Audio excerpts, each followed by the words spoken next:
Hello बच्चों। तो आज हम लोग बात करेंगे चैप्टर 12 का। चैप्टर चैप्टर 8, सॉरी चैप्टर 8 का। Class 12, chapter 8। नाम क्या है? डी तथा एफ ब्लॉक के तत्व। डी तथा एफ ब्लॉक के तत्व। ठीक है।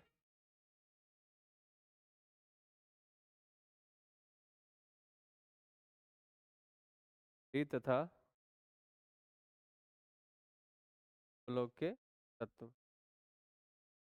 ठीक है। चलिए हम लोग थोड़ा सा देखना शुरू करते हैं। आप लोग पीरियोडिक टेबल को जब देखते हैं तो आपको पीरियोडिक टेबल कुछ इस तरह से दिखता। टेबल आपको कुछ इस तरह से दिखता है। तो इसमें आपका 4 ब्लॉक आता है। ये जो होता है ये एस ब्लॉक होता है।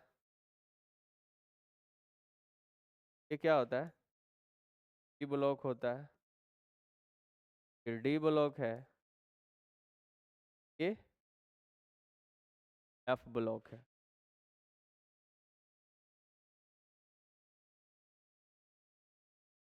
क्या आता है बच्चों? F block. S block, P block, D block और ये एफ ब्लॉक का।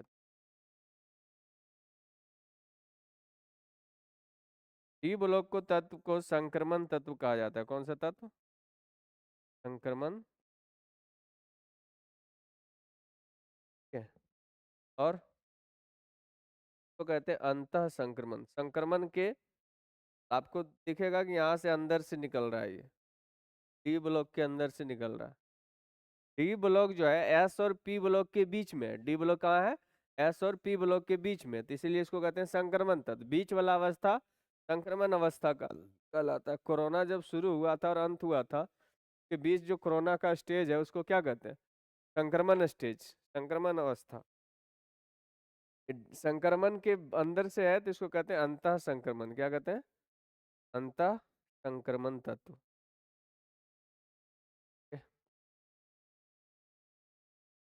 याद रहेगा। क्वेश्चन आता है कि डी ब्लॉक के तत्वों को और किस नाम से जानते हैं? डी ब्लॉक के तत्व को किस नाम से जानते हैं? संक्रमण तत्व के नाम से। और एफ ब्लॉक के तत्व को किस नाम से जानते हैं? अंतः संक्रमण तत्व के नाम से जानते हैं। ठीक है। यहाँ के बाद अगर हम बात करें तो यहाँ के बाद हम लोग बात करें बच्चों, सबसे पहली बात कि क्वेश्चन ये आता है कि डी ब्लॉक के तत्व को संक्रमण तत्व क्यों कहा जाता है? क्वेश्चन क्या है? डी ब्लॉक के तत्व को संक्रमण तत्व क्यों कहा जाता है? ठीक है। अभी हम लोग स्टार्ट करने वाले हैं डी ब्लॉक। 2 ब्लॉक है ना इसमें। पहले डी ब्लॉक पढ़ेंगे, है ना। डी ब्लॉक को ही क्या कहते हैं? संक्रमण तत्व। संक्रमण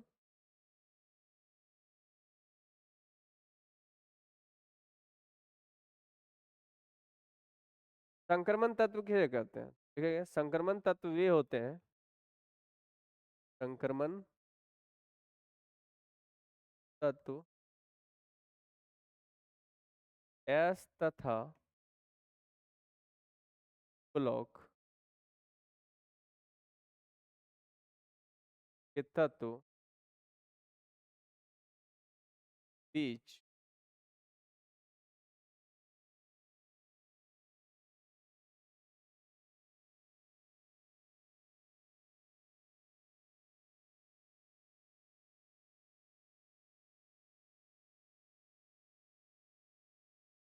डी ब्लॉक के तत्व को ब्लॉक संक्रमण तत्व कहा जाता है।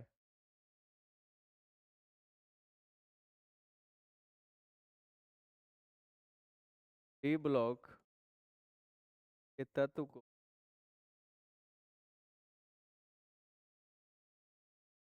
कहा जाता है,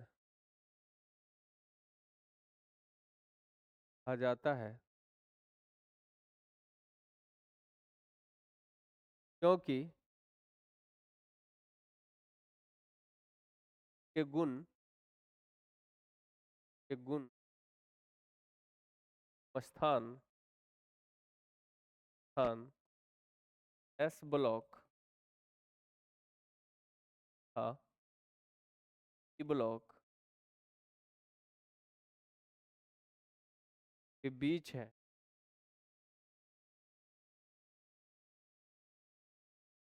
एवं एवं डी कक्षक अपूर्ण भरे हो अपूर्ण भरे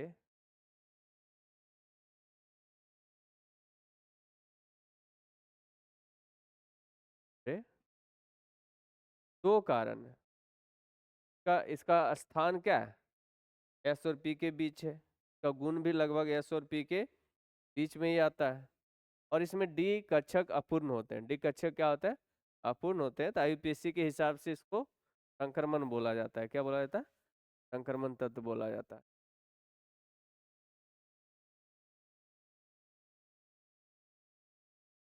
अब बात करें तो डी ब्लॉक के तत्व में 4 श्रेणियों में है। डी ब्लॉक के तत्व कितने श्रेणी में है?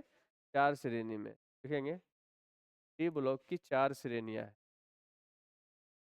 तो श्रेणी के जगह के बाद एक पहले एक काम और कर ले।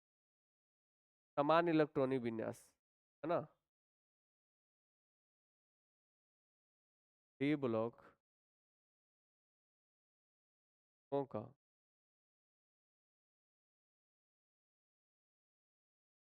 समान इलेक्ट्रॉनिक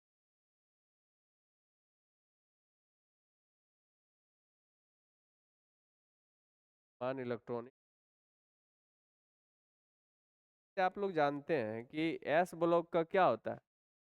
एस ब्लॉक का होता है NS 1 से 2। पी ब्लॉक का होता है NS2 NP 1 से 6 1 से 6 तक। इसी तरह से डी ब्लॉक का आपका पूछा हुआ क्वेश्चन है ये। NS0 1 ज्यादा समय 2 ही रहता है। कभी कभी जब अपवाद वाला बात होता है तो 0 और 1 आता है। ज्यादा समय में NS पे कितना? 2 ही इलेक्ट्रॉन होता है। और अच्छा, और ये होता है N-1 डी 1 से लेके 10 तक। आपको पता होना चाहिए कि जब हम बात करते हैं किसी परमाणु का, ठीक है, ये वाला जो कक्षा होता है वो nवां कक्षा होता है।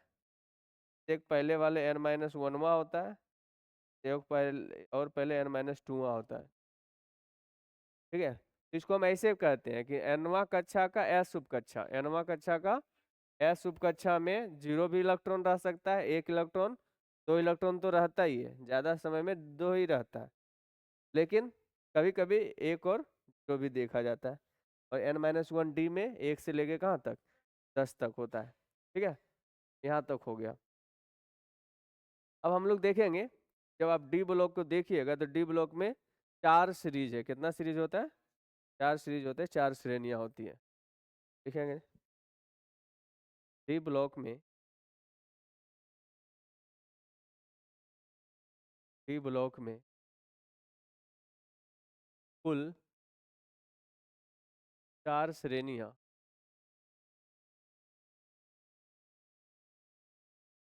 कौन कौन? ब्लॉक में कुल श्रेणी होती है? 4 श्रेणियां होती है। कौन कौन? एक कहलाता है प्रथम संक्रमण, प्रथम संक्रमण, या इसको क्या कहते हैं? 3D श्रेणी भी कहते हैं। कौन सा श्रेणी? 3D, 3D श्रेणी। क्यों? क्यों कहते हैं?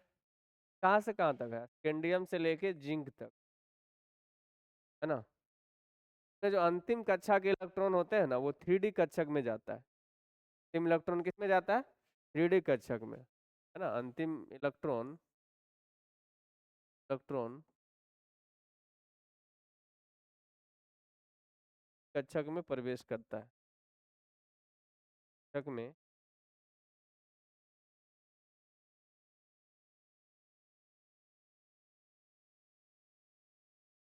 ये श्रेणी, ये संक्रमण श्रेणी, या इसको क्या कहते हैं?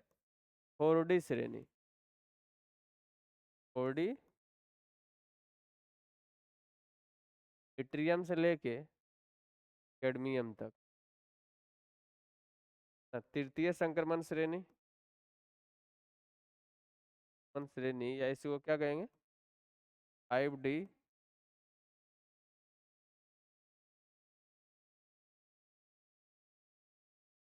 टेंथेनम से लेके कहाँ तक,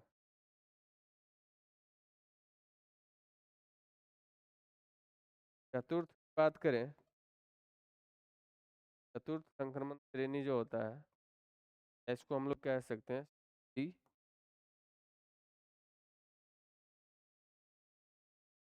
एक्टिनियम से लेके कहाँ तक, अनबाइयम।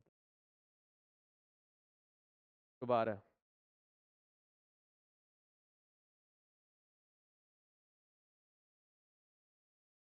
लिखिए लिखिए।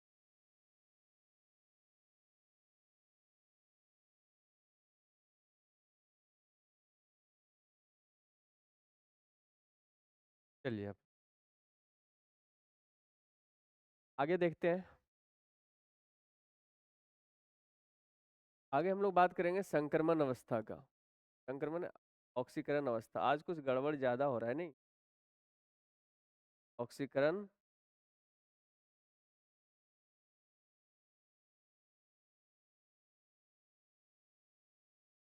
सबसे पहली बात समझिए कि डी ब्लॉक के सभी तत्व धातु हैं। सुनिए ध्यान से, डी ब्लॉक के सभी तत्व क्या है, धातु है। धातु का खासियत क्या होता है, वो इलेक्ट्रॉन ग्रहण करता है कि इलेक्ट्रॉन त्याग करता है, इलेक्ट्रॉन त्याग करता है, और इलेक्ट्रॉन त्याग करने के धनायन बनता है। मतलब इसका जो ऑक्सीकरण अवस्था होता है वो पॉजिटिव होता है, धनात्मक होता है।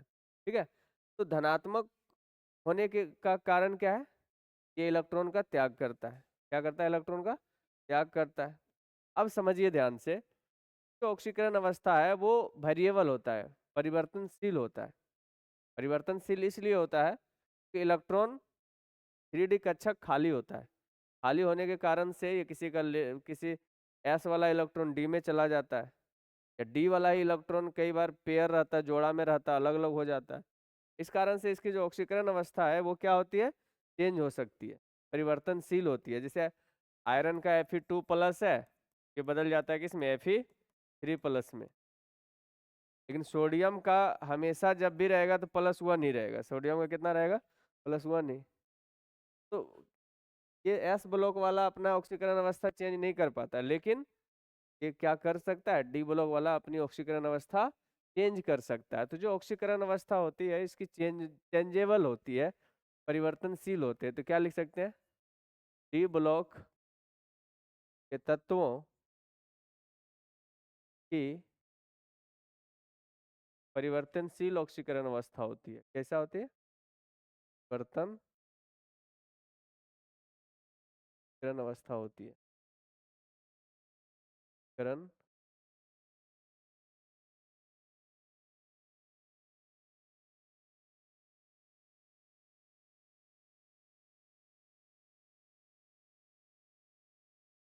डी ब्लॉक के तत्वों की ऑक्सीकरण अवस्था क्या होती है, परिवर्तनशील होती है। अब हम क्या करेंगे, मेन रूप से 3D श्रेणी की बात करते हैं। कौन सा श्रेणी, 3D श्रेणी ही पढ़ना होता है। 3D श्रेणी कहाँ से स्टार्ट होता है, कैडमियम से।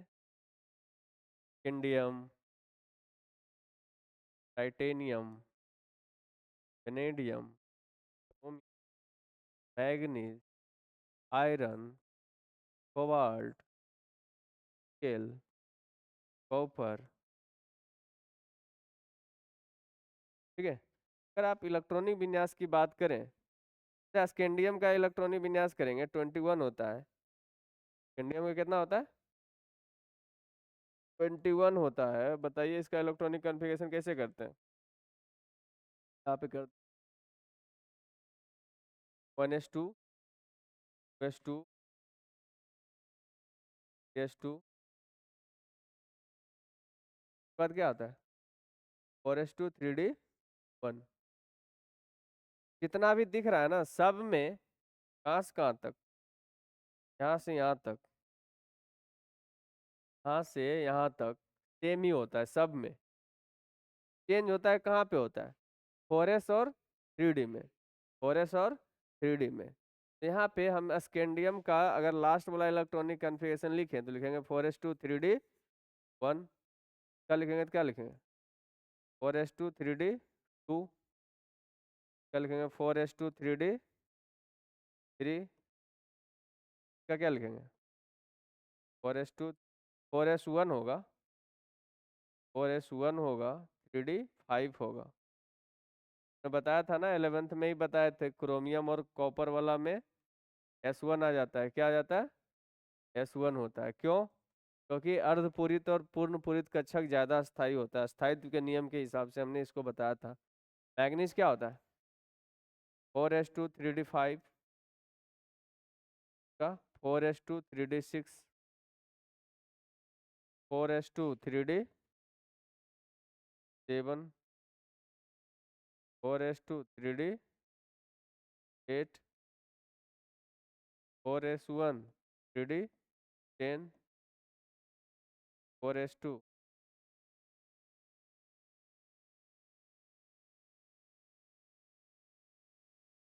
आपसे नहीं लिखाता इसे ऐसे नहीं लिखाता तो ऐसे लिख दीजिए, है ना। ऐसे भी लिख सकते हैं ऐसे करके बात सकते। अब देखो छोटू, ये मेनली ग्रुप 3 का एलिमेंट है। कौन सा ग्रुप?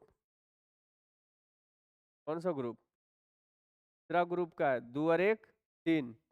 जनरली डी ब्लॉक का जो ग्रुप हम लोग निकालते हैं ना, NS और N-1 डी के जो इलेक्ट्रॉन है उसको जोड़ दीजिए। देखिए 2 और 1 3, 2 2 4, 3 2 पांचवा ग्रुप। क्रोमियम किस ग्रुप में? 5 और 1 छठा ग्रुप में। ये 5 2 सातवां ग्रुप में। ये 8वां ग्रुप में। ये 9वां ग्रुप में। 10वां। 10 1 11वां ग्रुप। और ये 12वां ग्रुप। ठीक है। इसके अलावा अगर हम बात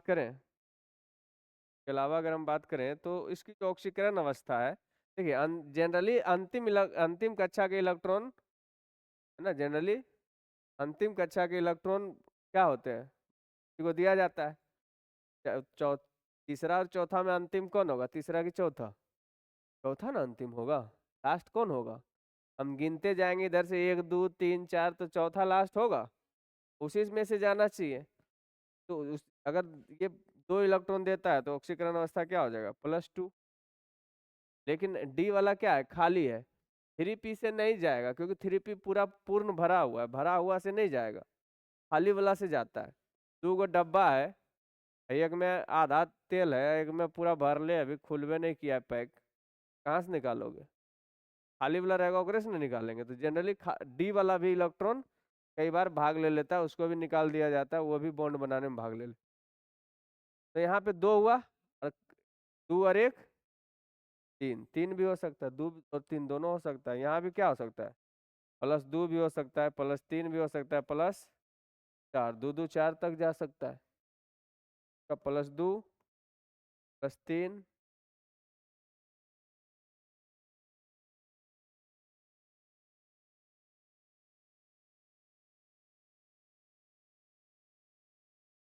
+4 तक, +2 +3 +4 +5 तक का +1।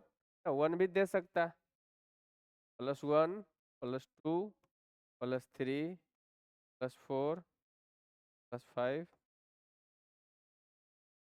का +2 +3 5 +4 5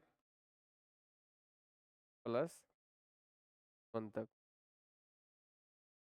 है ना। का +2 +3 +4 +5 +2 3 +4 +5 +2 4 +1, है ना। यहाँ से क्वेश्चन देखिए क्या आता है। क्वेश्चन ये आता है, मोस्ट कॉमन, सबसे सामान्य इलेक्ट्रॉन, सामान्य ऑक्सीकरण अवस्था क्या है? सामान्य ऑक्सीकरण अवस्था मतलब जो सभी में हो। क्या हो, जो सभी में हो। +2 देखिए सभी में है, मोस्ट कॉमन की बात करें, +2 सब में है। तो हम कहेंगे कि आपसे पूछे डी ब्लॉक के तत्वों का सामान्य ऑक्सीकरण अवस्था क्या होती है, +2। क्या होगी, +2। ठीक है। लेकिन सबसे ज्यादा किस तत्व की ऑक्सीकरण अवस्था होती है, +7 होती है। किसकी होती है, मैग्नीज की, है ना। मैग्नीज की ऑक्सीकरण अवस्था पूरे 3D श्रेणी में सबसे ज्यादा होता है। कितना होता है, +7 होता है, +7। है बात समझ में। आज हम लोग ने केवल बेसिक बातें किया है डी और एफ ब्लॉक को लेके। मेनली हम लोग ने आज डी ब्लॉक स्टार्ट किया है। अगला क्लास से हम लोग देखेंगे कि डी ब्लॉक में जो और भी तत्व है उसका क्या क्या नेचर है, क्या क्या लक्षण है, जैसे अनुचुंबकीय वगैरह को लेके। ठीक है, मिलते हैं नेक्स्ट क्लास।